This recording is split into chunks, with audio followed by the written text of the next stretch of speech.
Mr. K. Muralidharan, Chief Engineer of Times of India. Murali has 13 years of experience in newspaper industry. He joined BCCL as a technical management trainee at Kandivali Press in 1999 and currently heading engineering team in Bangalore plant. His areas of interest include process innovation through SVC tools and managing projects. He is the project management coordinator for all India critical and R&D project for Times of India. He is an electrical engineer graduate from College of Engineering of Chennai, Anna University in Chennai. And with Murali, we have Mr. Indrajit Sen, also Deputy Chief Manager from Times of India. Indrajit has more than 16 years of industry experience.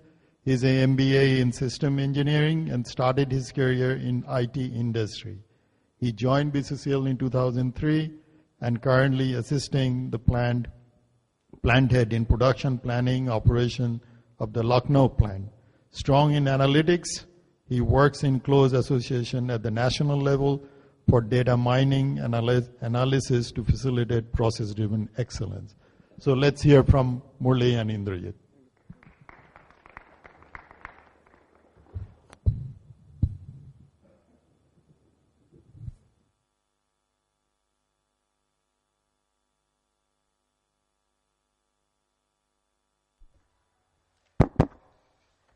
Good afternoon, ladies and gentlemen, and a warm regards from the Times Group. Business excellence over the years has been gauged by the level of customer expectation and customer satisfaction. And it has been our continuous efforts to delight our customers and deliver the best quality. We all will agree that in any manufacturing process, waste is going to get generated. And when you have various factors that is going to impact and influence this process, it is bound to create some variations and deviations in this process. Now, embarking on its 175th year of media omnipresence, the Bennett Coleman and Company Group has its strong hold in the print media and in the electronic media. The flagship product of the Bennett Group is the Times of India, and I hope you all know about the product, so I will not go in deep into discussing about our achievements. So in the next 30 minutes, me and my colleague, Mr. Indrajit, we are going to share how the Times of India production team has achieved a production excellence through a paradigm shift from a very conventional post-mortem analysis to the prediction model by adapting Six Sigma methodology and statistical process controls. Why we need a production excellence? Just look at the scale of our operations. With 35 print sites, and look at the number of 72 billion pages and the tons of newsprint. This is very huge figures, and when we are operating at this scale of operations, our mission has always been to deliver the best quality product on time, every day, meeting or beating our budget. And without achieving a production excellence, we can never be able to deliver this cost and quality to the customer. Also, in line with our mission, our vision is also very clearly focused on innovation and sustainable technology leadership in print and beyond. To achieve this vision, we have not only believed in upgrading our technological and in upgrading our skill competencies, but we have also taken some cue from the mythology. We have taken a cue from the Noah's Ark. Indrajit, do you still remember the Noah's Ark story? Yes, Murali. Now, maybe most of us sitting over here knows the story about Noah's Ark, but what we will try to show you how imperative it is today, even in today's business context, how you can use these lessons for Noah's Ark in today's business context? Okay. So, I will give a short synopsis of the Noah's Ark story. It is a mythological story. It is believed that in the year 2600 before Christ, God wanted to destroy the whole world and recreate the world because the world was full of human sins. And he chose a very virtuous and a noble person, Noah. He told him to build a big boat, an ark. Take one pair of each species from this world and board the ark. The plan is, when God is going to flood the planet, the world, this ark will stay afloat, and at the end, when the water is receding, all the species will come out and they will start a new world order. There are some beautiful lessons that we can learn from this Noah's Ark. And the first and foremost lesson, as you look at, don't miss the boat, grab the opportunities. These lessons are very much, even in this present business scenario, it is very much relevant. Grab the boat, grab the opportunities. Because it was believed that when Noah was boarding the ark, the one-horned horse, the unicorn, it was playing in the rain. And it missed the boat. And now you know that species is now extinct. So in order to be in business, you need to grab the opportunities or you become extinct. Is it not? There are lot many other lessons that also we can learn. Work together as a team, plan, because it was not raining when Noah built the ark. And update your skills, develop your second lines, and plan your resource utilization. How does it look? When we look at this is our value system, which we encourage our team members to follow every single day so as to create a very conducive environment to achieve our vision. You can have a look at all these values, treat each other with mutual respect, plan and strategize, open and transparent. All these value systems are going in conjunction with the Noah's value. And to achieve our vision, we have taken a Six Sigma approach. As you all know, Six Sigma is a very established and a proven tool worldwide. It is a business tool which is used to achieve customer satisfaction. It shows very clearly how your process is behaving. It shows how much defects you are creating. It uses statistical process tools to show how your process is behaving and also to control your process. And last but not the least, the best part is the Six Sigma approach, Six Sigma methodology. It doesn't ensure you incremental growth, but it gives you breakthrough improvements. Now, all the process owners sitting over here, they will have a question in their mind, like, boss, I am doing a product quality control. Why should I control my process? Is it required to control my process? This is where one of the statistical process control tool, I'm just putting it for your display. The 1-10-100 quality rule, it comes into picture. It clearly shows you what is the cost of rectifying a defect when you are at the prevention or the prediction mode. The cost of rectifying a defect at a prevention mode is only 1 rupee, whereas it leaps to 100 rupees when you have already created a failed product. This emphasizes the fact that we need to go for a process control, and process control gives us best results than the product quality control. I would like to take you through a small journey of our SPC journey. It all started in the year 2009, when you all know the infamous global economic crisis started. And it was becoming quite evident that what got us here is not going to take us to the next level. And it was the vision of our technical director to have statistical process control to eliminate our defects and to standardize our process.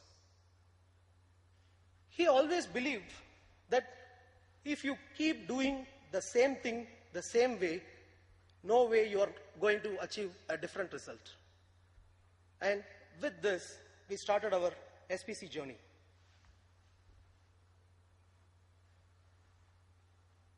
SPC, statistical process control tools trainings were given to key members in all the locations. At the end of these trainings, our pain areas and the problem areas were identified as newsprint cost and utility cost. And during these projects, we identified definite metrics for all these parameters.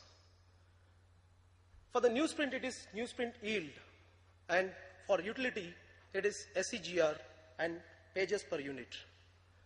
Why this metrics identification is very significant is that it gives us an apple-to-apple comparison. Here, by identifying these metrics, we were able to compare our performance from last year to this year. And also, it has helped us to benchmark among all our locations. Indrajit, do you remember when we started this first session of this SPC projects? What were the challenges? Yes, the basic main challenge which we faced at that time in 2009 was to change the mindset of the people. As even our last speaker was saying, it's not the tools how you implement. A tool gets successful only once you change the mindset. So that was a very big challenge. We wanted more and more people to be on board. And maybe you can move ahead to show how we achieved that in 2010. Yeah. As you told, it is a mindset that this is our work, and by doing a statistical process control, this is going to add on to my existing work. But during these projects, when they identified that by doing this initiatives, their work was getting simpler, and they were able to work in a more smarter way, and which is reducing their efforts, and it was adding value to themselves. And they voluntarily enrolled for this SPC projects. And then we have the continuous improvement groups, which we started in the year 2010. You can just, with these initiatives, we have spoken in our vision about the entrepreneurship. The SPC doesn't lies only with the top management. It has to be driven down to the grassroots. And in the year 2011 and 12, you could have a look at our total CAG participation has upped from 8% to 81%.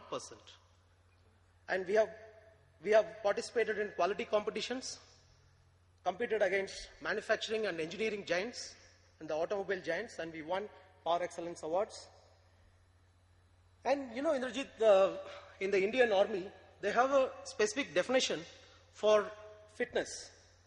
Fitness is not how fast you run a race. Fitness is how fast you regain your breath and be ready for the next race. And by this time, our Times of India production team has become more fit, and we were up for the next level or the next race. And this is where we started our Six Sigma Green Belt trainings. Indrajit, you will be covering this Six Sigma, Indrajit. Yeah.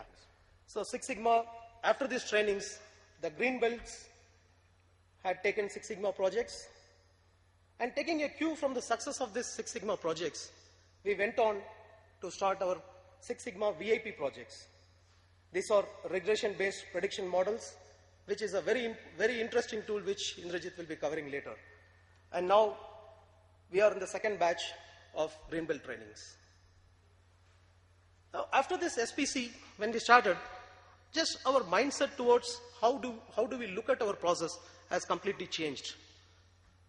We have always been looking at our process performance by means of average or mean. So what was our average downtime last year or last month, and what is our average downtime this month?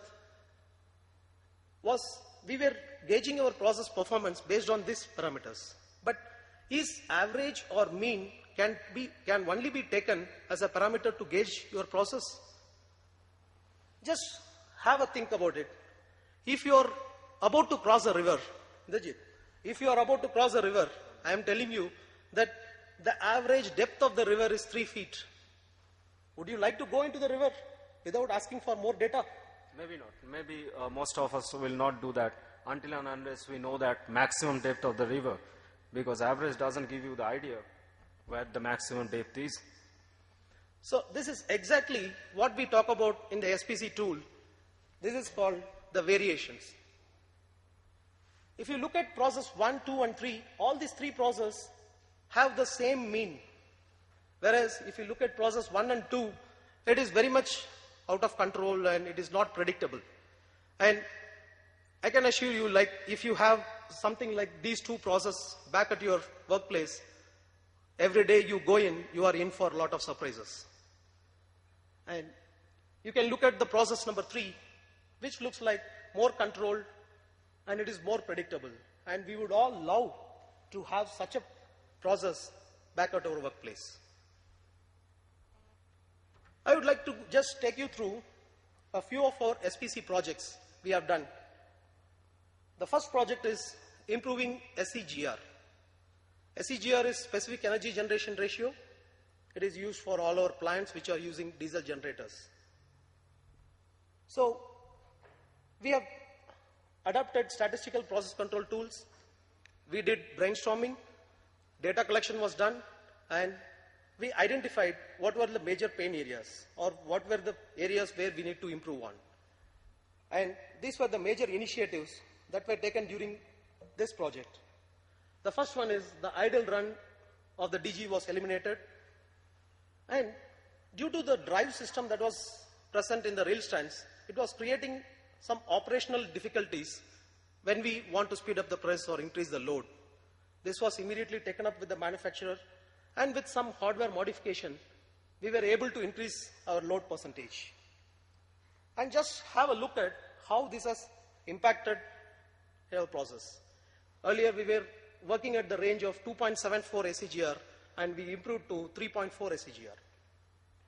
There's one more project I would like to just quickly glance through, the improving newsprint yield. I would spend a little bit more time on this because this was one of the major initiatives we took during this newsprint yield. What was happening is, due to the reel transportation from the godown to the shop floor, there used to be some dents or holes that used to appear at the top of these reels. And because of the fear that if these dots are going to pass through the web detectors, it may create a press stop. So the operator used to tear off all these sheets till he get a clean sheet. So what this project team did along with our electrical team is, they aligned all the web detectors in one line, from the printing units to the lead levels to the turner bar. And you can see a small template that is given to this operator. And using this template, he identifies only if there is a hole in this web detector area, he has to do a tear off. As we have mentioned earlier, the initiatives were in fact reducing the efforts. He doesn't need to do a trial and error every time. It reduces his risk. And there are a few other initiatives that were taken in terms of the forklifts. You can have a look at the damaged forklifts which was creating a damage for the rails, and the transport vehicle conditions. A very simple method, a plate was welded onto the base of this transport vehicle, and this has created a huge impact in terms of the newsprint yield. I would like to pass on this journey to Mr. Indrajit, who will be continuing the next. Keep the pointer with you. You can use the pointer. Keep it with you. Yeah, thank you, Murli. When we were talking about our journey in 2009 and 2010, we said that the CIG groups were born in 2011. Now today, the CIG groups are really the backbone of all the efforts which we are taking. When we typically look at our locations, this is true for all our locations across India, we have CIG teams each for our top priority areas, newsprint, utility, DVC, to name a few. Each CIG team constitutes of 5 to 6 members with a group leader, and there is a plant level coordinator. Now the plant level coordinator maintains the synergy between the CIG teams, because what happens is each team is working with its own interest. They have their own targets to achieve. But at the end of the day, if you are not aligned to your overall goals and targets, then you achieve almost nothing. So we make it a point that whatever you are achieving at your team level is aligned with your team goals. We have been talking about our initiatives in the earlier stages where we took small projects of SPC projects. Taking a clue from those, we moved on to our Six Sigma projects where the major initiatives were taken for improving on the newsprint yield. The first one is the expiry reel diameter reduction. This is basically targeted in bringing down the reel end waste. As you can see, Molly, can point that? Yeah. That's our reel end has come down from 110 mm to 124 mm, and the amount of paper that we leave on our reels today is at 20 meters. We have our own set of best practices. These best practices are prepared, initiated among our own people, and we have it in a form of a manual, which is like a Bible to us today. We keep on updating on that, and we use it in our day-to-day work. Reel Handling Index talks about improving on your tier of waste. It is basically a process map where we try to find out how many times your reels are getting handled, starting from the dockyard to your shop floor, and at each stage, what is the kind of waste is generated, what are the causes for that. All these things are mapped, and accordingly, the rectifying actions are taken. Last but not the least is ink and components optimization, which really brings down your startup waste and printed waste. The time really doesn't allow us to go into details of these initiatives. Maybe we can discuss it when we are into the tea hours or lunch hours. We are always there to help you out. Talking about all this, what actually did we achieve? When you see these figures, for the first 3 years, our newsprint yield was growing at a percentage of 2 to 2.5% over the previous year. The red bar is what was in the previous year, and on top of that, we are trying to show how much we have increased on that particular year. We said when we took a Six Sigma approach, it was about a breakthrough improvement. And the figure speaks for themselves. When you look at 2012-13 figure, it grew more than 6% over the previous year. So this is not an incremental growth. The incremental was 2 to 2.5%, which we were already doing. The breakthrough was a staggering 6% over the previous year. 1 page increase in your yield, interestingly, gives you a saving of more than 5 crores. You can easily understand. If we have done a 6-page improvement, we are almost saving 30 crores today, annually. And this is a recurring saving that we are giving. So this is, you mean to say that this is the tangible benefit apart from the process control? Yes. See, I will just go into the process control now. What Murali is trying to hint at is, because the stress is not only improving your mean, but also to have your process under control. It is understood that when you look at this control chart, your process has become more and more within a lesser spread. Just if you look at 2011-12 figures, it has come down with a lesser spread. It is operating within a much lesser band. And this is much more important that not only we are improving on the mean, but also we are bringing down that spread of the process or the deviation of the process from the mean. The utility initiatives which were taken in the Six Sigma Green Belt projects were conversion from DG to grid, which was done in 3 of our major locations, that is Delhi, Bangalore, and Kolkata. Improving our SCGR, reducing on our fixed cost unit consumption, and also doing an energy audit for all our locations. I will just touch upon the energy audit. Energy audit is nothing but identifying your energy waste from where they are rising, improving on your machine equipment and machinery efficiency, and also recycling your waste. You can take the example that the waste generated from that STP plant is now used for we are using it for watering our garden and for other domestic purpose wherever it can be used. We always wanted to expand because that's how business is. But at the cost of what? As we are expanding our business, our unit consumption was going up day by day over the years. And our cost was expected to rise like this. Murli just point on the dotted line. We were expected that our cost per unit will go up in this manner. But what Six Sigma projects and our statistical approach did, it is here for you to see.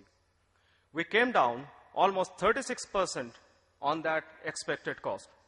In a nutshell, while our power consumption increased by 20%, we managed to keep our utility cost per unit flat. In terms of money, this is something around 10 to 15 crores which we are saving annually. And it is recurring. Yes, obviously. This is a process. We are talking about a continuous process. These were some of the Six Sigma projects which were taken. And on the left-hand side of the table is our certified Six Sigma green belts. We have taught 14 Six Sigma green belts, certified green belts today. And our next batch is getting ready.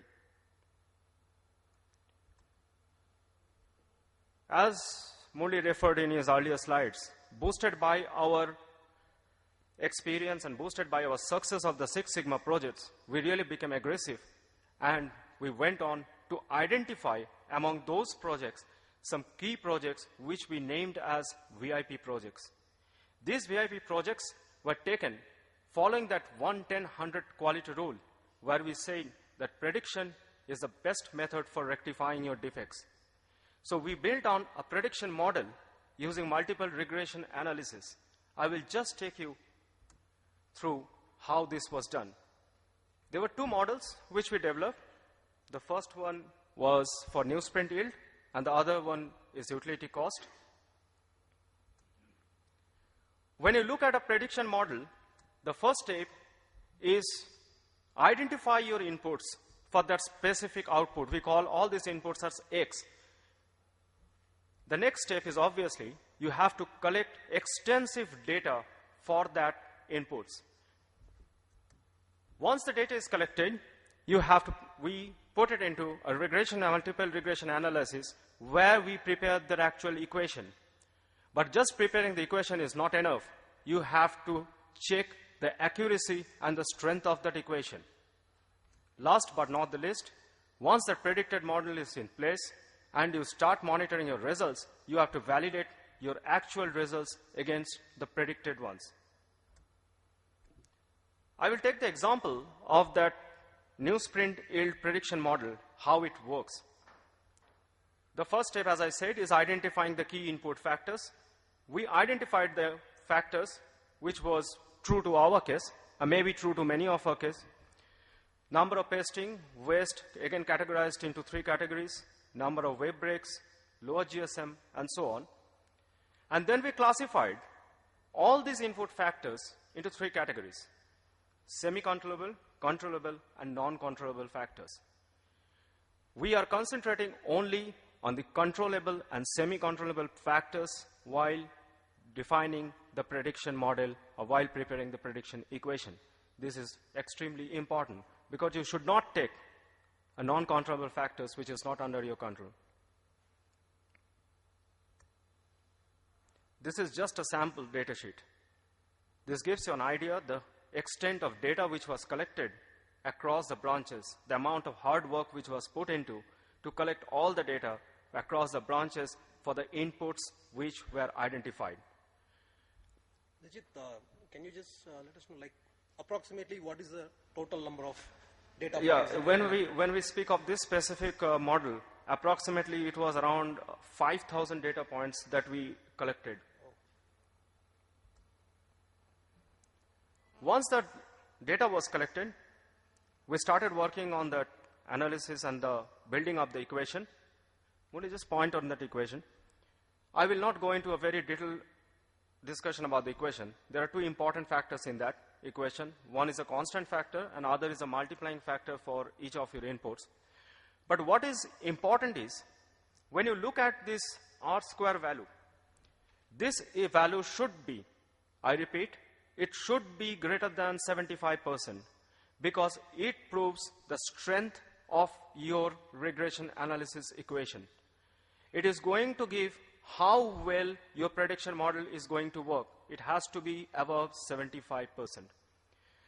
When we talk about the other important factor is, there are a number of key inputs which we have identified, but not all of them will have an equal impact. Now, how we decide which one is going to have a significant impact? We have to look at the p-values. If the p-value is less than 0.05, then that particular input has a greater impact and needs to be looked more carefully. This is what we call a prediction calculator. We call it a calculator, but it's actually a very fantastic tool. This tool gives you an insight. What used to happen previously is, supposedly we wanted to increase our yield. We used to go back on a shop floor and try working on all areas. We used to work on relay and tear off everything without really knowing whether these efforts which we are taking, this energy which we are spending, is it going in the right direction? In most cases, it used to happen that we used to put in a lot of efforts and we used to get small results. But this, I will just show you how this calculator works.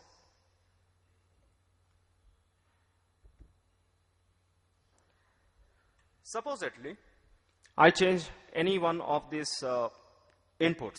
Now, maybe I'm changing the number of press starts. I'm putting it at 190. And I can see my yield going up from 235 from 33 to 235 from 42.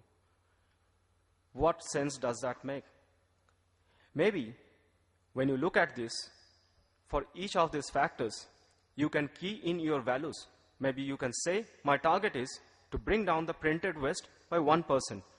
But how does that help in bringing up the yield? How much you are going up on the yield? It gives you an idea. If you can bring down your printed waste by 1%, your yield will go up this much. There is nothing vague in this, that I do 5% and I get nothing. Everything is crystal clear once you have this prediction model in place. It's very much on the paper. It's like black and white, what we call. And Indrajit, this prediction equation, can it be copied by my location? No, we have to understand this. This prediction model has to be prepared based on your process inputs. You have to have your process data collected. This is just an example where we have shown how we have used. This is a tool which you can use, but you just cannot pick it up from here and use it at your place. You can use the methodology. We are talking about a method, but you have to have your own data, you have to analyze your own process, and you have to prepare your own prediction model. But you can use this method. This is a wonderful method which allows you to actually focus on the areas, to energize in that particular direction where you want your yield, or for any matter, any of your key outputs to improve. How we are using these prediction models? We have used this to align all our business goals as on today's date. This gives us a fair amount of idea where our process is going, because you have a predicted value. So you can easily understand if your actual value is not coming somewhere around that predicted value, you are going wrong somewhere. It's an excellent tool that gives you an absolute control over your process. And also, I have repeatedly said, it allows you to be more focused, more energized on a particular action area. It is very important, as we all understand, we all work day in, day out, but it's very important as on today's date that we put in our efforts in the right direction to achieve the right result. Well, we talk about production excellence, and while doing so, we have contributed to Mother Nature also. The efforts which we took today is an estimation that approximately it is equivalent of lighting up above 6,000 homes, taking off 4,000 cars off the road, watering 10 Indian villages, and saving almost 1.24 lakhs of trees. It's a wonderful feeling to be getting recognized for all your efforts. Everybody loves to be getting recognized. We also do the same. So these are some of the awards which we won. The prestigious Golden Peacock Award, which we received for our innovative gluing system. Then there was DL Shah Awards. This DL Shah Awards was basically because of the SPC projects which we took. Then the Six Sigma CII competition in Hyderabad, which we won, and we swept across the QCFI and NCQC awards. All our locations, across our locations, we took almost around 48 awards, including press and pre-press. When we began the day today, our speaker has asked, was opining about the challenges we are facing today. He said that today we need to work in a more smarter way because this industry is going through its biggest challenge. And this is what we believed, even as George was saying, it's all about a mindset. Our mindset today is that we want to work in a much more smarter way to get more out of less and bring down our operating cost to achieve a process-driven production excellence, because the universal truth will always remain that good quality is good business. And maybe we took customer-driven Six Sigma as a tool, as an approach to achieve this. And we are continuing to do so because it's an endless journey. You cannot stop this. We have a number of other VIP projects lined up. We are doing design of experiments. So we are continually on that process. But most importantly, as I said, I will repeat, it's a new mindset with which we are working. And that's all matters today. It was lovely to be here today. And I'd like to thank all of you for your kind attention and helping us to share this journey with you. I would thank you from myself and Murli, and also from the entire Times team, which is sitting over here. Thank you, gentlemen. And thank you.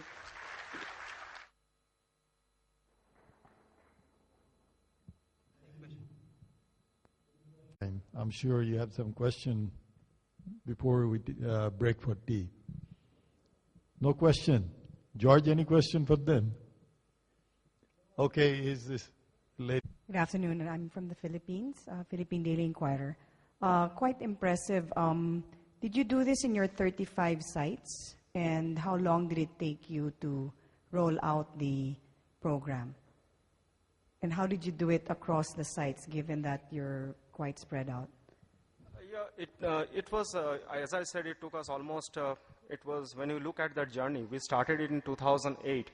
So it has taken us almost 5 years down the line, where we have moved step by step, we have moved ahead. We started off with the statistical process control, we moved on to the Six Sigma approach, we are still moving on. So it has taken us almost 3 to 4 years to get everybody on board. I need all 35 sites or selected? Yes, it's almost in all our sites, but the emphasis, it started from our major sites, but now, like as I said, it is now almost in all our sites, the same methodology is being followed. Means like I am from Lucknow, which is by operational means it is a small site, but we have this same methodology being followed over there also. It was taken as a pilot project at key locations and then rolled out at all other locations. One more, hold on. On the 35 sites, the common perception is that you can only do this for relatively new, when you have relatively new presses, is that in your case true, or do you have maybe presses that are relatively old and you're still able to apply this Six Sigma to them? Yeah, we have this in Kandivli. It was installed in the year 98, and when we started our SPC projects in the year 2009. And it is applicable, we have done it in the old presses as well as in the new presses. There's a question, there's a gentleman right there. Can you get a mic to him, please? Oh, you have a mic. Please go ahead. My name is Narayanan. Just a question. I'm happy to see all these data and records. Just a question. Do you use the same production team people to analyze these data, or do you have a separate team who is taking data and analyzing, who has no connection to production, actually? Can you answer me? Can I take that, Murli? No, sir. We use our own production people. We said we handpicked our people from the production team because shop floor, they have worked over there, they have a proper understanding of the process, and they are the people who are doing all this analysis and data mining job. Yes, we have 2 or 3 key specialized people who monitors this, but the actual work is done by the production people themselves. Thank you. One more question here. And how long did that take? Can you repeat that? How did you conduct the Six Sigma training through your 35 sites? And what was the process? How long did that take? Yeah, the Six Sigma trainings was not, it was not rolled out across branches. Hand-picked people from each location was chosen, and at a center point, we have an external consultant who gave these Six Sigma trainings. And in terms of the statistical process control training, which we talked about when we started in the year 2009, it also, in the start, it was through an external expertise. And then, when we wanted to drive it to the grassroots levels, the people who were first trained, they gave the internal trainings to all the team members. It's kind of train the trainer. Any other question? In sustaining the result, you're showing in your mind you were on the operation, you were on the plant, on the floor. What is the biggest challenge that you face? Also helping your suppliers in any way? Yes. Very good question. Very big question, sir. Because this has been one of, I think we should have touched upon when Mr. Sanath asked us about our challenges. Like the kind of raw materials which we get from our suppliers. And it's very difficult to make a supplier understand why we are trying to standardize our processes. But maybe that is the ultimate goal. And if we achieve that someday, maybe nothing like it means we are keeping our fingers crossed the day when our newsprint supplier comes up and say, sir, I have a standardized process implemented at my plant. So that is something which looks like a long distance dream, but yes, which we are dreaming of that, and maybe we are trying to achieve. There's a lot of follow-ups going on. We try and make them understand. We have constant dialogues with our suppliers. But it will take time to make a headway in that. It's still in the nascent stage, as I can say. But I will answer the question or try to do it a little bit. That definitely is helping the supplier in right direction, but we have a long way to go. Right now, there's a problem. We are very specific with the problem going back to supplier. From the newsprint yield, invariably, whenever the yield goes down, we know what problem it is. And invariably, it's GSM problem. And it stands out like this. You don't have to wait 6 months to find out there's a GSM problem. We know what meal, where the problem, which role, very specific. Ladies and gentlemen, we have to break for tea. But before we break for tea, I have a couple of announcements. And before the announcement, I'd like to give a round of applause to our two speakers from Times of India. Thank you very much.